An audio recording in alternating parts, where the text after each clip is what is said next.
Hello everyone, मैं हूँ हिना और आप देख रहे हैं लीगल परसेप्शन। आज की इस वीडियो में हम कॉन्स्टिट्यूशन के एक बहुत ही मोस्ट इम्पॉर्टेंट आर्टिकल पर चर्चा करेंगे, जो है आर्टिकल 32।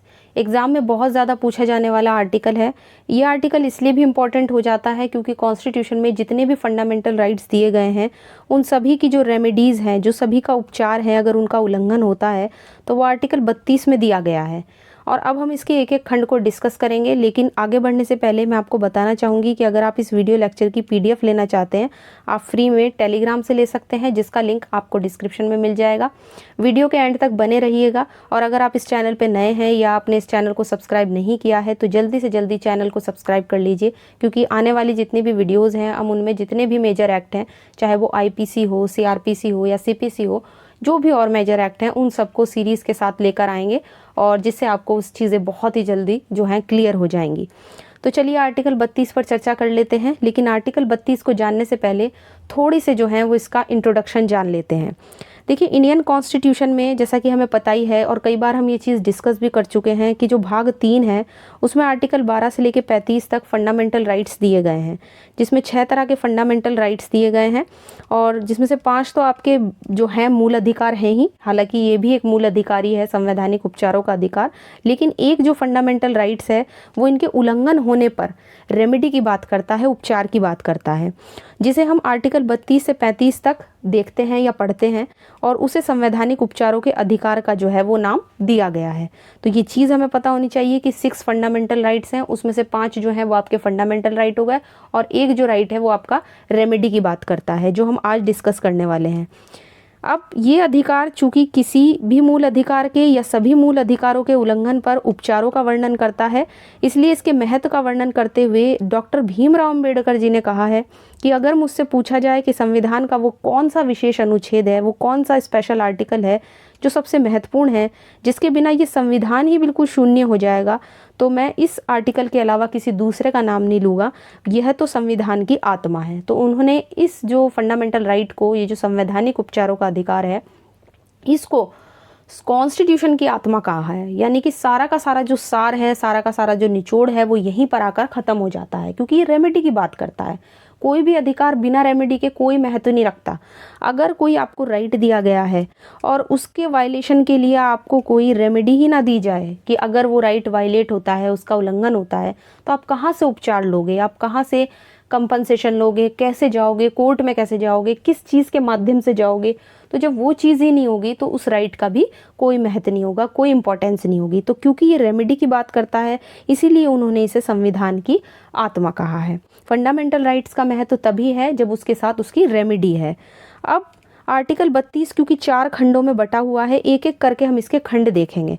पहला कहता है कि नागरिकों को संविधान के भाग 3 में जो भी मूल अधिकार दिए गए हैं वो सुप्रीम कोर्ट का दरवाज़ा खटखटाने का अधिकार देता है। यानी कि आप कोर्ट में जा सकते हो, ये चीज़ क्लियर कर दी आपको आर्टिकल 32 के पहले खंड ने, इस चीज़ को क्लियर कर दिया। दूसरे शब्दों में, अगर कोई व्यक्ति अपने मूल अधिकारों को लागू कराना चाहता है, उनको इन्फोर्स कराना चाहता है, तो सुप्रीम कोर्ट में कार्यवाही के लिए वो आवेदन कर सकता है। तो फर्स्ट पॉइंट ये क्लियर कर दिया कि आप कोर्ट में जाकर कोर्ट का दरवाज़ा खटखटा सकते हो, आप कोर्ट में सीधा जा सकते हो, वो भी सुप्रीम कोर्ट में। नेक्स्ट पॉइंट जो है वो इसका दूसरा खंड ये कहता है कि आर्टिकल 32 के खंड 2 की जो देखिए भाषा जो है वो थोड़ी बहुत ज़्यादा व्यापक है, बहुत ज़्यादा वाइड है, और सुप्रीम कोर्ट ने नागरिकों को न्याय प्रदान करने के उद्देश्य से ही ये जो खंड है कोई भी रिट, ऑर्डर या निर्देश, कोई भी चीज़ जारी करने की शक्ति देता है। इसमें आपका वो 5 प्रकार की रिट आती हैं जो मैंने अलग अलग भी वीडियोस में डिस्कस की हुई हैं विद केस लॉज। नहीं देखे हैं आपने वो वीडियोस तो देख लीजिएगा, उसमें मैंने जितने भी अलग अलग वीडियोस में अलग अलग रिट्स को, 5 प्रकार की जो रिट है उन्हें केस लॉ के साथ डिस्कस किया है। तो रिट कौन कौन सी जारी कर सकता है सुप्रीम कोर्ट? बंदी प्रत्यक्षीकरण, परमादेश, प्रतिषेध, अधिकार प्रच्छा, उत्प्रेषण, और इसी तरह की अन्य रिट भी जो हैं वो जारी कर सकते हैं। तो एक तरीके से यहाँ पे सुप्रीम कोर्ट को पावर दी गई है, शक्ति दी गई है उन रिट को जारी करने की। इस तरह से ये जो खंड है नागरिकों के मूल अधिकारों का सुप्रीम कोर्ट को एक सजग प्रहरी बना देता है। एक गार्ड की तरह सुप्रीम कोर्ट हमारे फंडामेंटल राइट को गार्ड की तरह से यहाँ पे काम करता है, उनको उनके वायलेशन होने पर, है ना, उनको एक तरीके से गार्ड करता है। इसके बाद तीसरा खंड ये कहता है कि खंड 1 और 2 के द्वारा सुप्रीम कोर्ट की शक्तियों पर, मतलब सुप्रीम कोर्ट को जो पावर दी गई है दूसरे में रिटें वगैरह जारी करने की, तो उन शक्तियों पर प्रतिकूल प्रभाव डाले बिना ही जो संसद है वो विधि के द्वारा किसी अन्य न्यायालय को भी उसकी अधिकारिता की स्थानीय सीमाओं के अंदर, मतलब जहाँ तक उस कोर्ट का जुरिडिक्शन है, जहाँ तक उसकी पावर है, उसी सीमाओं के अंदर सुप्रीम कोर्ट के द्वारा जो भी प्रयोग की जाने वाली शक्ति है वो दे सकती है। कहने का मतलब क्या हुआ कि जो पावर सुप्रीम कोर्ट को दी गई है रिट जारी करने की, वो तीसरे खंड में किसी दूसरे कोर्ट को भी दी जा सकती है।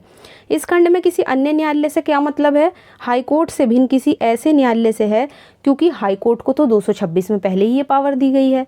तो हाई कोर्ट से अलग न्यायालय की यहाँ पे बात करी गई है। यहाँ पे हाई कोर्ट नहीं है, यहाँ पे अलग न्यायालय की बात की गई है जो आपकी छोटी लोअर कोर्ट्स होती हैं। लेकिन क्यों नहीं बात की गई हाई कोर्ट की? क्योंकि उसे तो 226 में पहले ही ये पावर्स दी गई हैं।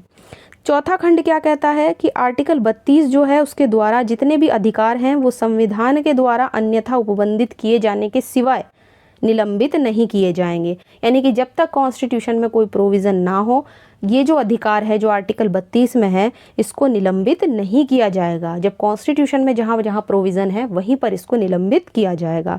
संविधान में केवल एक ही स्थिति का उल्लेख है, वो है इमरजेंसी का प्रोविज़न, क्योंकि 352 में जब आपात की उद्घोषणा होती है, जिसमें 359 के तहत राष्ट्रपति भाग 3 के द्वारा दिए गए जितने भी फंडामेंटल राइट्स हैं उनको लागू करने के लिए मूल अधिकारों के निलंबन की घोषणा जो है वो कर सकता है। तो ये चीज़ हमें ध्यान रखनी है। चौथा खंड ये कहता है कि आप इसको निलंबित नहीं कर सकते हैं जब तक कॉन्स्टिट्यूशन में इससे संबंधित कोई प्रावधान ना हो। अब हम उन टॉपिक्स की बात कर लेते हैं जो ज़्यादातर आर्टिकल 32 से एग्ज़ाम में आते हैं। वो टॉपिक हमें पता होने चाहिए, क्योंकि मैंने आपको वीडियो के स्टार्ट में ही कहा था कि हम उन टॉपिक्स पे चर्चा करेंगे। तो देखिए, सबसे पहले आता है न्यायिक सक्रियता यानी जुडिशियल एक्टिविज्म। दूसरा है लोकहितवाद, पब्लिक इंटरेस्ट लिटिगेशन, PIL। तीसरा है बंदी प्रत्यक्षीकरण, हैबियस कॉर्पस। चौथा है परमादेश। इसके बाद अधिकार प्रच्छा, उत्प्रेषण, प्रतिषेध। ये जो है ये सब रिट्स हो गई जो हमने अभी ऊपर डिस्कस किए हैं। और सबसे लास्ट में आता है आर्टिकल 32 और 226 में अंतर। तो ये वो टॉपिक्स हैं जो आपके आर्टिकल 32 से जो हैं वो एग्जाम में आ सकते हैं। मतलब इस तरीके जो हैं यही टॉपिक्स आ सकते हैं।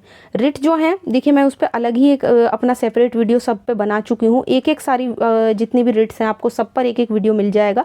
आपको बंदी प्रत्यक्षीकरण पे, इन सभी जितने भी 5 प्रकार की रिट हैं इन सब पर मैं अलग सेपरेट वीडियो पहले ही बना चुकी हूँ। नहीं देखा है तो आप उन सब वीडियोज़ को देख लीजिएगा। और इसके अलावा जो PIL है उस पर भी मैं अलग separate video with case laws के साथ मैंने बनाया हुआ है। आर्टिकल 32 और 226 में जो अंतर है वो भी मैं अलग से एक सेपरेट वीडियो बना चुकी हूँ। अब बचता है जुडिशियल एक्टिविज्म। जल्दी मैं कोशिश करूँगी कि इस पर भी एक अलग से सेपरेट वीडियो बना दूँ। हालांकि जो PIL के केस लॉज हैं वही आपके जुडिशियल एक्टिविज्म के केसेस में आ जाते हैं, इसमें ज़्यादा दिक्कत वाली बात नहीं है। लेकिन फिर भी मैं इस पर भी जो है वीडियो बनाने की कोशिश करूँगी कि मैं इसको भी एक अलग सेपरेट वीडियो में डिस्कस कर सकूं। तो ये आपके आर्टिकल 32 से पूछे जाने वाले इंपॉर्टेंट टॉपिक्स हैं जो एग्जाम में बहुत ज़्यादा आते हैं, और मैंने बहुत ज़्यादा इन टॉपिक्स को एग्जाम में आते देखा है। रिट पर तो बहुत ही ज़्यादा क्वेश्चन आते हैं, रिट्स तो बहुत ही ज़्यादा मोस्ट इंपॉर्टेंट हैं। तो इन सभी वीडियोज़ को आप देख लीजिएगा। उसमें आपको केस लॉज भी मिलेंगे, हर वीडियो में आपको केस लॉ मिलेगा, चाहे वो रिट की वीडियो हो, PIL की वीडियो हो, तो हर में आपको केस लॉ मिलेंगे। तो वो आप देख लीजिएगा। और जैसा कि मैंने स्टार्टिंग में कहा था कि अगर आप इस वीडियो लेक्चर की PDF लेना चाहते हैं आप फ्री में टेलीग्राम से ले सकते हैं, जिसका लिंक आपको डिस्क्रिप्शन में मिल जाएगा। आशा करती हूँ ये वीडियो आपको पसंद आया होगा। वीडियो अगर पसंद आया है तो वीडियो को लाइक कीजिए, ज़्यादा से ज़्यादा शेयर कीजिए।